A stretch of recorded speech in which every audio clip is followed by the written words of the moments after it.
Eu quero cumprimentar a todos nesta manhã, agradecer imensamente a Deus por Ele dar esse privilégio para nós de estarmos na sua casa.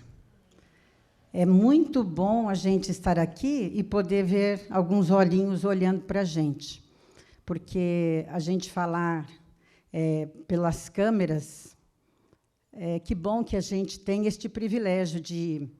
Como o amor de Deus, não é? Independente de qualquer coisa, Ele está disponível para nós. E nós, mesmo passando por uma situação como nós estamos passando hoje, a gente tem o privilégio ainda de poder falar da palavra de Deus, escutar na nossa casa, onde quer que a gente esteja.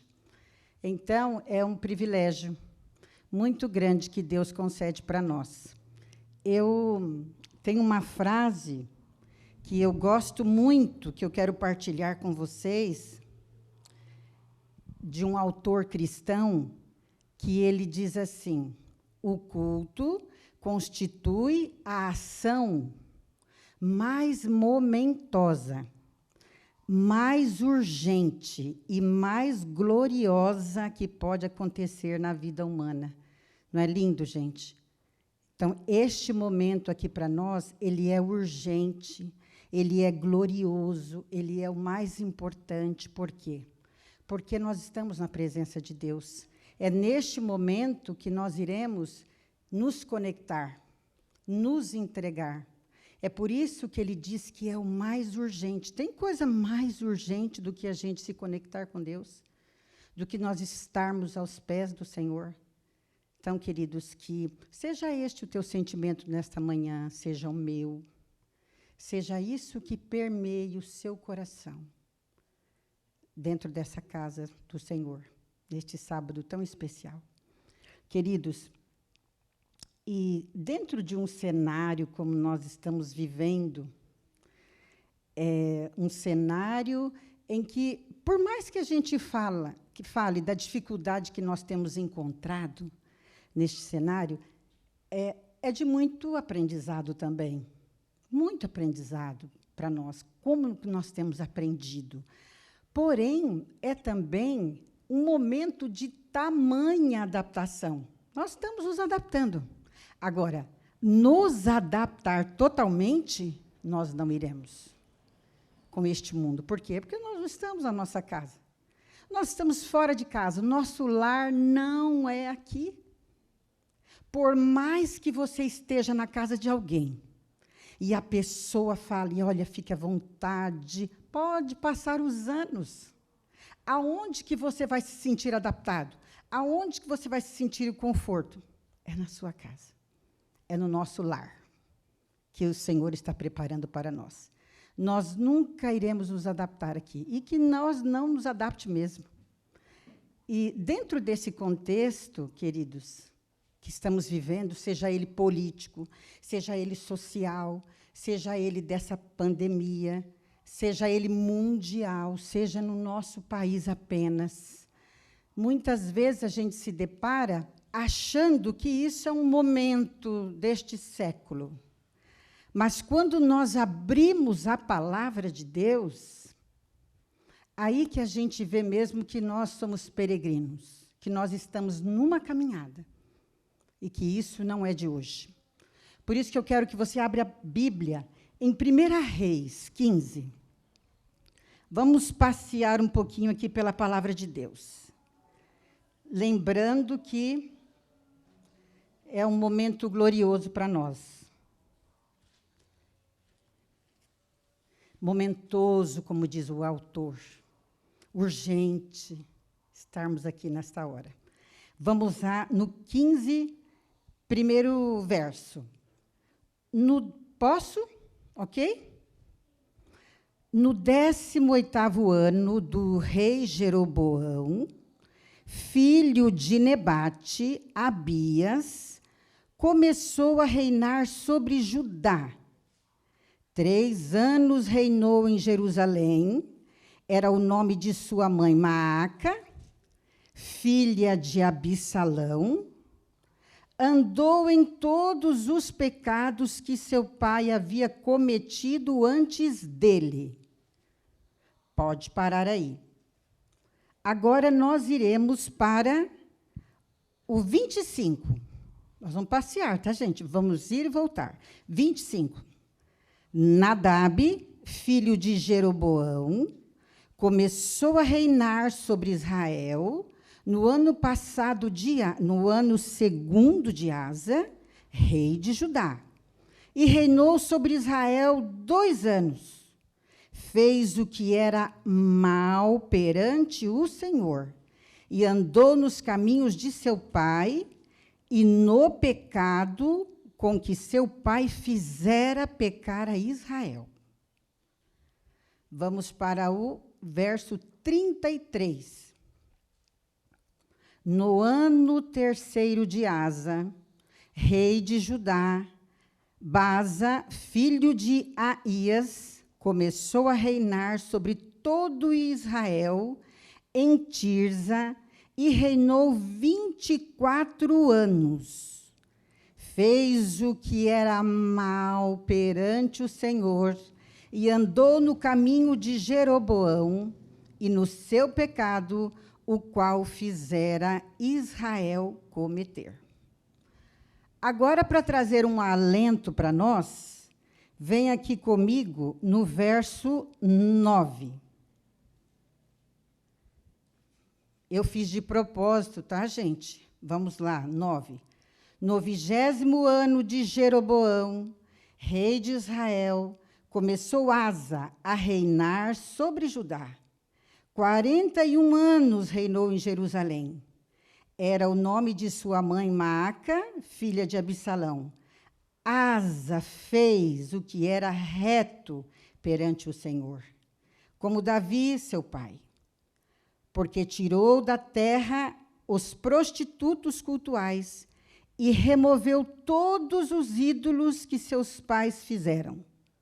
E até a Maaca, sua mãe, depois da dignidade de rainha-mãe, porquanto ela havia feito ao poste ídolo uma abominável imagem, pois Asa destruiu essa imagem e a queimou no vale de Cedron. Queridos, o que a gente percebe? O reinado de 4 monarcas, e a gente vê a impiedade deles, né? O alcance do pecado individual. E uma coisa, meus queridos, como é importante a gente ver aqui, como se reproduz o contexto familiar quando se diz copiou totalmente ali as atitudes do seu pai. Como que é reflexivo para nós. Como que se reproduz. Eu estava assim pensando, um filho, ele copia ali a profissão do pai por ser um médico, ser um engenheiro, ser um pedreiro, ser um taxista, ele copia. Mas ele copia outras coisas também. Sabe que eu procurei muito, hoje pela manhã, um texto que eu havia lido num livro, que fala que muitas coisas, a criança, o adolescente, ele copia do seu professor, ele copia do seu chefe na empresa, ele copia o modelo, os governantes. Mas, queridos, da família, do pai e da mãe, é como se injetasse na veia o exemplo. Olha que coisa séria. Ele carrega aquilo. Por mais que ele vá ter um mau exemplo fora, aquilo que ele traz ali, arraigado da família, está assim, praticamente intrinsecamente dentro dele. Não que ele não possa se libertar disso, mas a gente vê aqui nas histórias desses reis como que foi permeado dessas atitudes copiadas do pai. Porém, olha, que diferença também que vem aqui de Asa. Ele fez a diferença. E, queridos, a gente vê tão de forma contrária que, às vezes, você tem ali na sua família alguém, dentro de um contexto com você, o que você faz ali é proteger.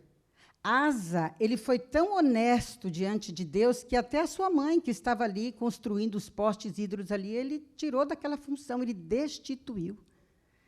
porque Asa ele andou o tempo todo com Deus.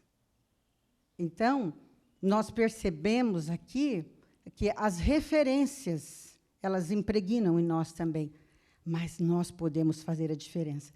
E a diferença de Asa é porque ele andou o tempo todo com Deus. E uma outra coisa importante aqui de Asa é que Asa ele teve depois uma doença nos pés, que eu não sei o nome dessa doença, e ele veio morrer por isso. E é outra coisa que também nos traz a meditar, que mesmo dentro da fidelidade com Deus, dentro do seu cuidado ali, do seu temor, nós não estamos impedidos de sermos acometidos, ser provados por sermos fiéis, porque nós estamos fora de casa. As lutas sobrevirão também sobre aqueles que temem ao Senhor. E eu quero também meditar aqui um pouquinho com vocês. Quero que você volte aqui na Bíblia, que eu quero que você leia aqui no capítulo 15 ainda, aqui no verso 3. Andou em todos os pecados que seu pai havia cometido antes dele, e seu coração não foi perfeito para com o Senhor, seu Deus, como o coração de Davi, seu pai. Depois nós vamos para o 5, que diz assim: porquanto Davi fez o que era reto perante o Senhor, e não se desviou de tudo quanto lhe ordenara, em todos os dias da sua vida, senão no caso de Urias, o heteu. Queridos, eu gostei muito disso. Talvez eu não vi em outro lugar, esteja só aqui dentro desse texto, essa passagem com uma exceção ao louvor de Davi. Ele foi sincero, temente a Deus, porém, exceto, eu também me pus a refletir sobre isso, sabe? A Tânia é uma boa mãe, é uma boa profissional, porém, nós podíamos, todos nós aqui, meditar agora, porém, no que será que eu diria de mim mesma? No que eu preciso avançar, melhorar? É muito interessante quando vem colocando isso para a gente parar um pouquinho, a gente pensar no que Deus nos faz refletir sobre esse exceto, porém, nisso Davi não cuidou. Por isso, nisso a Tânia vacilou, tem vacilado, tem deslizado. É um ponto aqui para a gente pensar dentro desse contexto. E, falando aqui um pouquinho de Davi, eu quero meditar aqui um pouco sobre ele, porque eu achei importante essa fala, essa comparação. E eu quero colocar aqui 2 pontos apenas para a gente trabalhar com relação a Davi. O primeiro, que é exatamente o que o texto fala, exceto no caso de Urias, o heteu, que a gente sabe bem a história de Davi com Batseba, que ele deveria estar trabalhando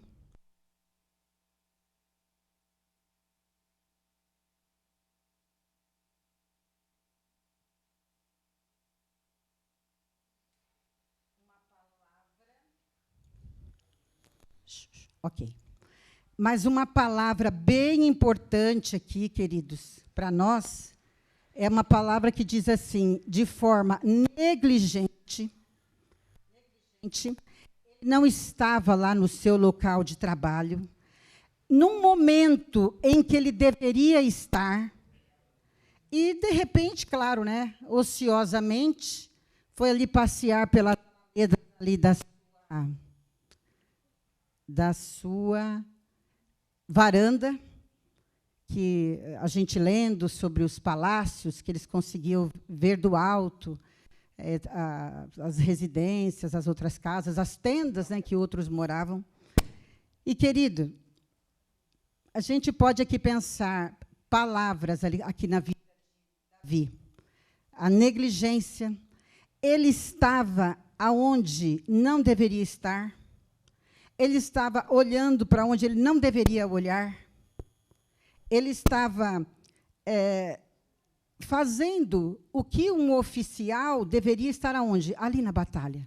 Nós sabemos a história de Davi com referência a Batseba, em que ele mandou chamá-la, e é muito importante, viu, queridos, que até eu vi outro dia um comentário sobre uma novela que houve sobre essa questão de Batseba, incriminando Batseba, né, que, na verdade, ela na condição que ela estava ali, e um rei, é só mandar vir, vai lá, busca e traz.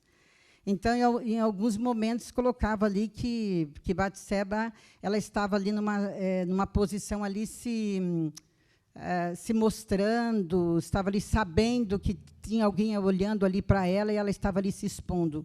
Em primeiro lugar, se deduz que, por estar em guerra, não deveria ter nenhum homem por ali, e principalmente Davi. Então, nós, principalmente mulheres, a gente tem que defender essa mulher, porque não era isso. Era um banho ali que era naquele local mesmo, ninguém estava se expondo ali naquela época, os costumes era daquela forma que nós não vamos adentrar. Mas, retomando, chama Batseba, deita-se com ela engravida, ele manda buscar o pobre lá do Urias, e manda lá depois uma carta lá para Joabe, para que coloque Urias à frente. Tudo isso nós já sabemos da vida de Urias, Batseba e este pecado de Davi. E é muito importante, queridos, a gente pensar aqui no que está dizendo este texto, a não ser, exceto este pecado de Urias, com relação a Davi. Mas eu quero também aqui refletir sobre um outro pecado de Davi, que está lá em 2 Samuel 24. Eu quero que você leia comigo. 2 Samuel 24. Todos localizaram aí, diz um ok aí. Eu estou ouvindo as folhinhas balançarem. Muito bem, 24. Vamos aqui no verso 2. Disse, pois, o rei a Joabe, comandante do seu exército, percorre todas as tribos de Israel, de Dan até Berseba, e levanta o censo do povo, para que eu saiba o seu número. Então disse Joabe ao rei, ora, multiplique o Senhor teu Deus, a este povo 100 vezes mais. E o rei, meu senhor, o veja. Mas por que tem prazer nisto, ó rei, meu senhor? Porém, a palavra do rei prevaleceu contra Joabe e contra os chefes do exército. Vamos lá no 9. Deu Joabe ao rei o recenseamento do povo. Havia em Israel 800.000 homens de guerra que puxavam da espada, e em Judá eram 500.000. 10. Sentiu Davi bater-lhe o coração, depois de haver recenseado o povo, e disse ao Senhor, muito pequei no que fiz, porém agora, ó Senhor, peço-te que perdoes a iniquidade do teu servo, porque procedi muito loucamente. 12. Vai e dize a Davi, assim diz o Senhor, 3 coisas te ofereço, escolhe uma delas para que te faça. Veio, pois, Gade a Davi e lhe o fez saber, dizendo, queres que 7 anos de fome te venha à tua terra? Ou que por 3 meses fujas diante de teus inimigos e eles te persigam? Ou que por 3 dias haja peste na tua terra? delibera agora e vê que resposta hei de dar ao que me enviou. 17. Vendo Davi ao anjo que feria o povo, falou ao Senhor e disse: eu é que pequei, eu é que procedi perversamente. Porém, estas ovelhas que fizeram, seja, pois, a tua mão contra mim e contra a casa de meu pai. Queridos, a gente foi lendo aqui pedacinho, porque o texto é grande. Mas o que acontece aqui? Davi solicitou que fosse feito um censo ali em Israel. Quando a gente pensa administrativamente, está correto. Como que eu vou ser uma diretora de escola? Como é que eu vou pensar no meu planejamento sem eu fazer um censo? Quantos funcionários eu tenho? Quantos alunos eu tenho? Quantas meninas eu tenho? Quantos meninos eu tenho? Isso administrativamente está corretíssimo. Porém, o que acontece aqui? Naquele tempo, dentro deste contexto, quem que permitia fazer este censo era Deus. E uma coisa, queridos, tão importante, que está aqui dentro do texto. Davi sabia disso. Isso é algo que nós também precisamos refletir. Davi sabia. Vocês viram aqui que Joabe falou assim, tá, que Deus multiplique, mas para que você quer fazer essa contagem, ser humano? Por quê? Porque sabia que não era por conta ali de Davi. Deus que deveria solicitar isso. Então, queridos, Davi sabia. E lendo assim algumas coisas sobre isso, tem autor que fala assim, eu não sei onde que Davi estava com a cabeça, quando ele solicitou isso. Então, queridos, nós também sabemos. Muitas vezes nós não temos um Joabe que se aproxime de nós, alguém que nos dê um toque, que fale para a gente, que não tenhamos alguma coisa que a gente não deve agir, que a gente sinta que está contrário àquilo que Deus quer para nós.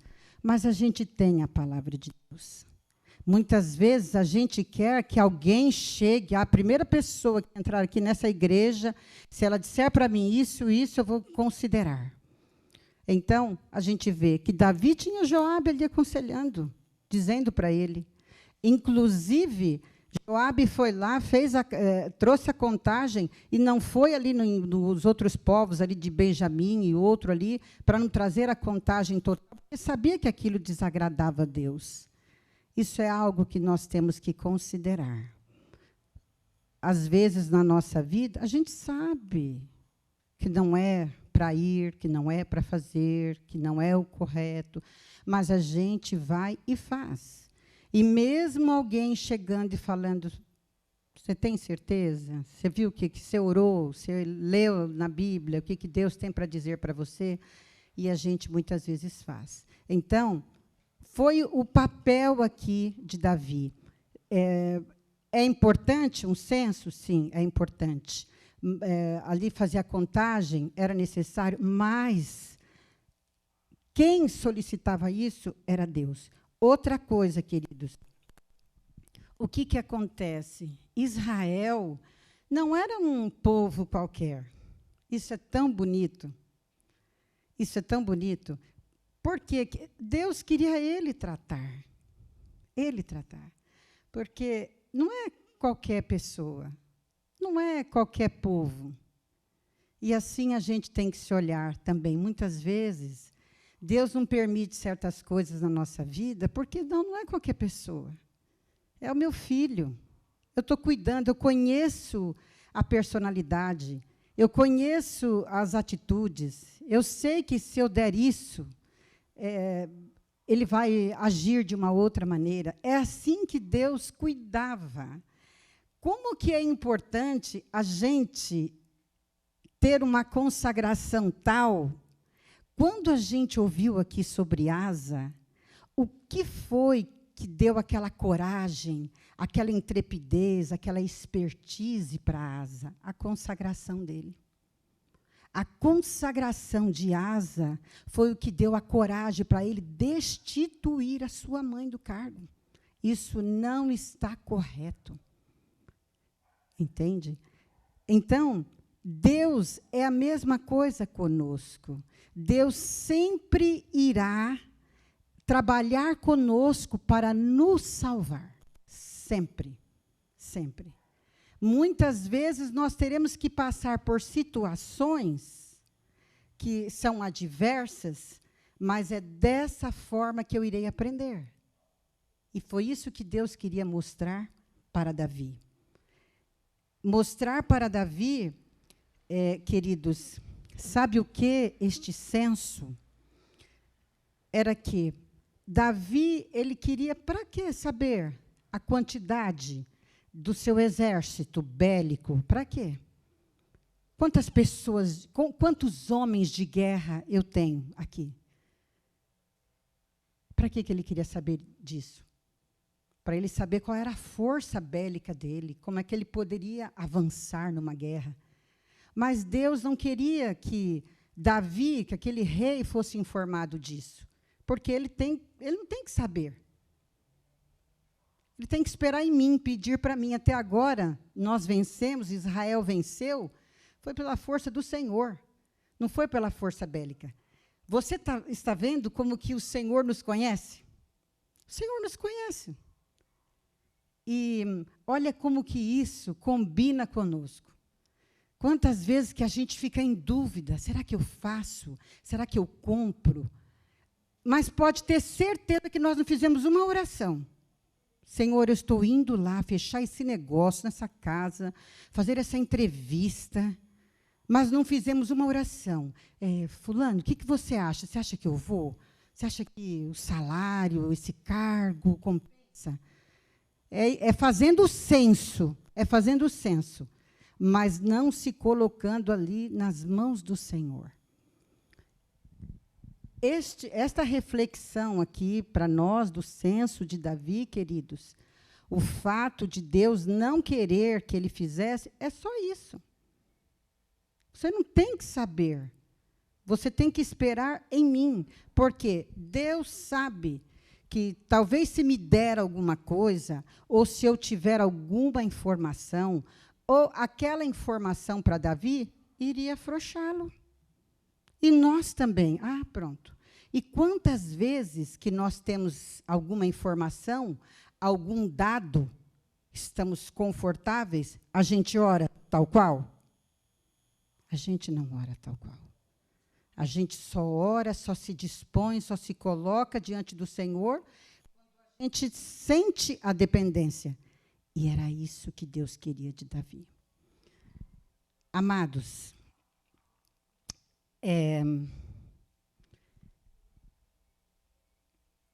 Deus, com Davi, Deus queria impedir que Davi tivesse uma confiança em si próprio. Entende?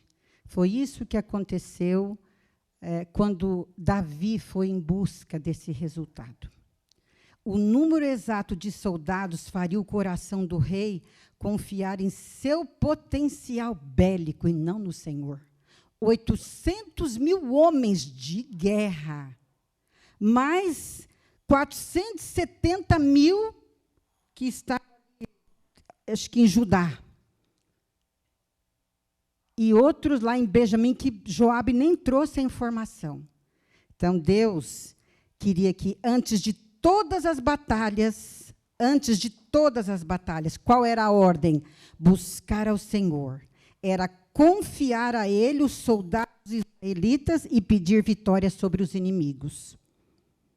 Antes da batalha. Clamar ao Senhor, Senhor, vá à frente. Não é confortavelmente dizer, não, eu tenho um bom carro, eu vou chegar lá em 15 minutos. Não. O Senhor está pedindo, ore a Deus, peça proteção. Essa confiança própria que iria desenvolver em Davi, que Deus estava impedindo que acontecesse. Se ele soubesse que seu exército era mais poderoso do que o exército inimigo, ele não dependeria do Senhor e atribuiria ao braço do homem a vitória e não ao Senhor.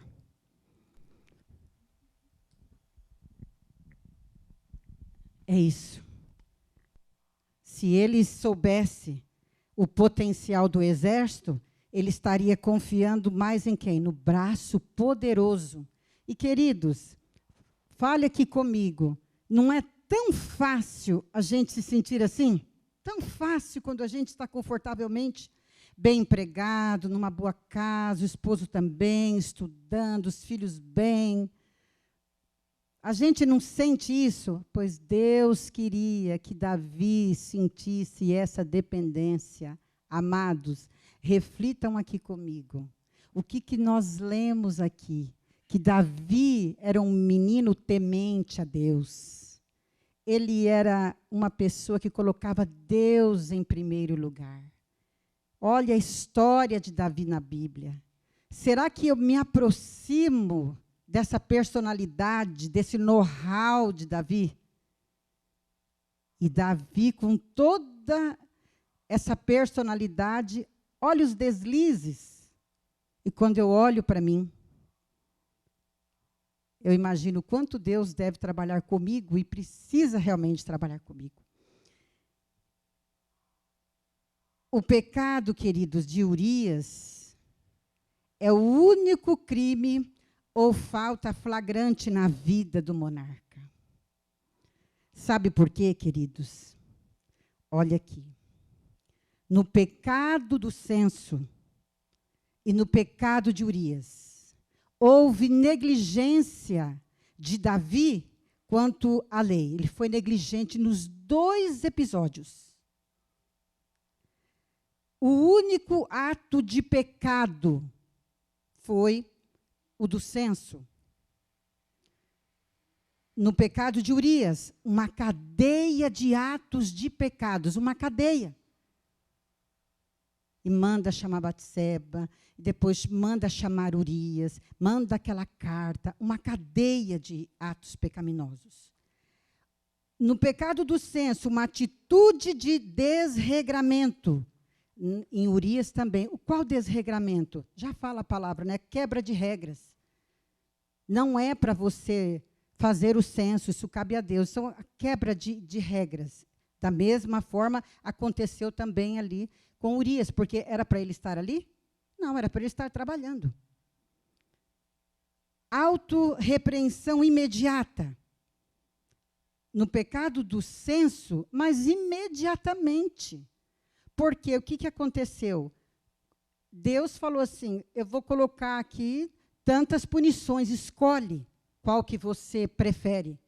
Ele escolhe, o que ele disse? Eu prefiro ser pesado pela mão do Senhor do que pela mão dos homens, lógico. Mas o que ele viu ali? Aquele monte de gente morrendo, 70 mil homens morreram devido àquela ação de Davi.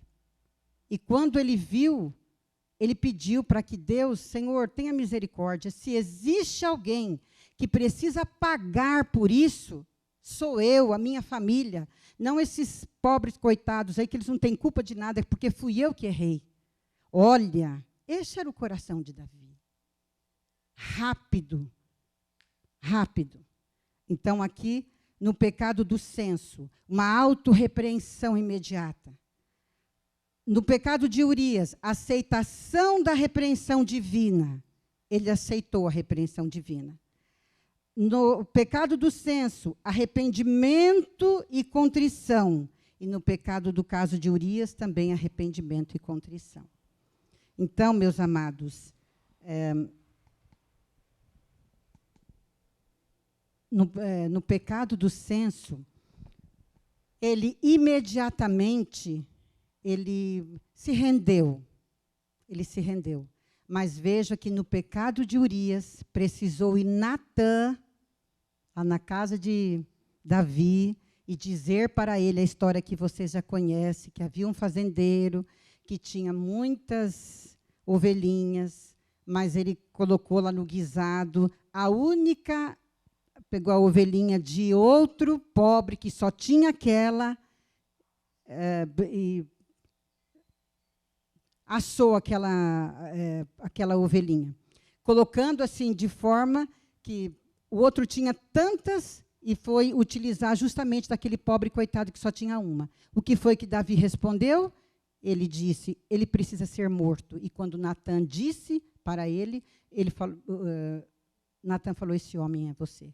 Só foi neste momento em que Davi, ele reconheceu as suas falhas. E uma coisa, queridos, que vem para nós também nesse sentido, é que assim, nada fica encoberto aos olhos do Senhor. Mas Davi, ele só reconheceu a sua falta neste momento, quando Natan se dirigiu a ele. Então, meus amados, a gente tem que pensar aqui uma coisa. O pecado do caso de Urias, ele é um pecado singular, singular. Não é, ali fala assim, vocês viram que nós lemos, né, aqui, em 1 Reis 15, que somente nesse momento que Davi pecou. E nós lemos aqui sobre o censo também, que Davi queria ali fazer as coisas por conta própria. Mas, aqui nesse pecado de Urias, é um pecado, queridos, ímpar, incomum, um assassinato premeditado, algo assim muito sério e profundo que Davi cometeu. Porém, ainda se fala dessa forma, mas que Davi, ele se compadeceu, ele devolveu aquilo que devia, ele reconheceu.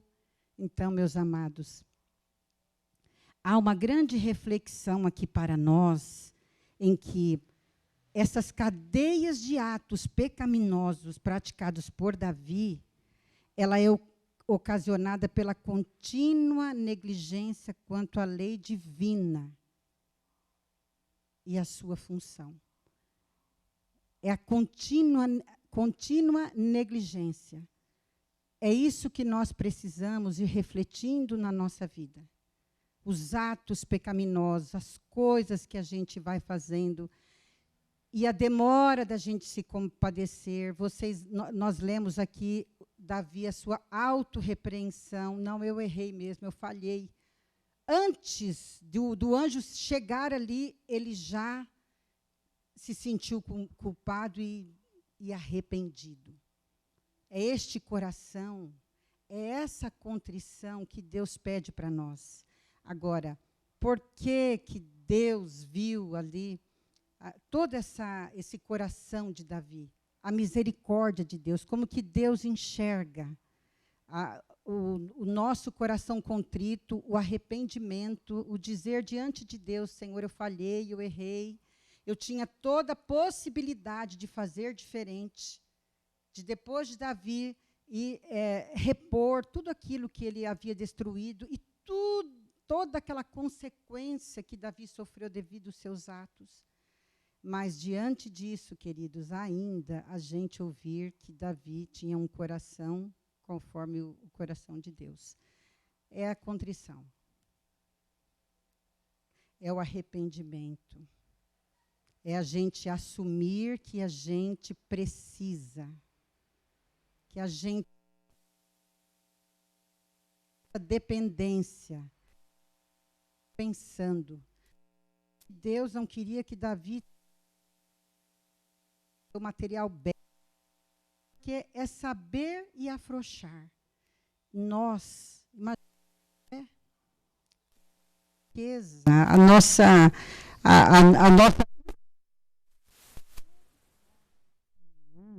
precisamos olhar para nós mesmos e saber como está a nossa fé, a nossa dependência de Deus, a nossa comunhão com Ele.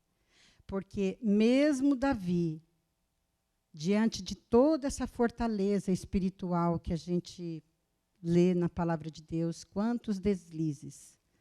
Amados, que o Senhor nos abençoe nesta manhã e nos ajude a reconhecer a nossa fraqueza, a nossa dependência, o quanto nós estamos sujeitos, a quanto nós precisamos entender que, dessa forma, eu estou sendo negligente, como Davi estava sendo negligente em estar ali num local que não deveria estar. De dar brecha para os seus pecados, quando ele foi avisado por Joabe, meu filho, para que você vai fazer essa contagem? Na hora que ele viu a mulher ali se banhando, todos esses deslizes e deixando a coisa ir acontecendo, e eu repito, Davi, um homem que tinha tanto temor a Deus, caiu nessas ciladas. Eu fico olhando para mim. Então, que Deus, nesta manhã, possa tocar profundamente no seu coração e que esta mensagem ela possa te inflamar do desejo de estar mais em comunhão com Deus, de se colocar mais nas suas mãos e saber o quanto nós somos frágeis, o quanto nós somos suscetíveis, e o quanto o Senhor fica ali cuidando da gente, o quanto o Senhor quer que a gente seja dependente dEle, o quanto que Deus quer que a gente entenda isso. E por mais que a gente se sinta desconfortável, por exemplo, aqui diz que todas as batalhas ganhas não tinha sido pelo material bélico, tinha sido pela mão poderosa do Senhor. E que a gente entenda isso também, que tudo isso, o que nós temos, o que somos, não é pelo meu certificado, não é pela a minha cultura, mas é pela mão do Senhor. Então, queridos, que nesta manhã seja este o nosso pensamento. E a gente crie essa dependência do Senhor na nossa vida. Amém.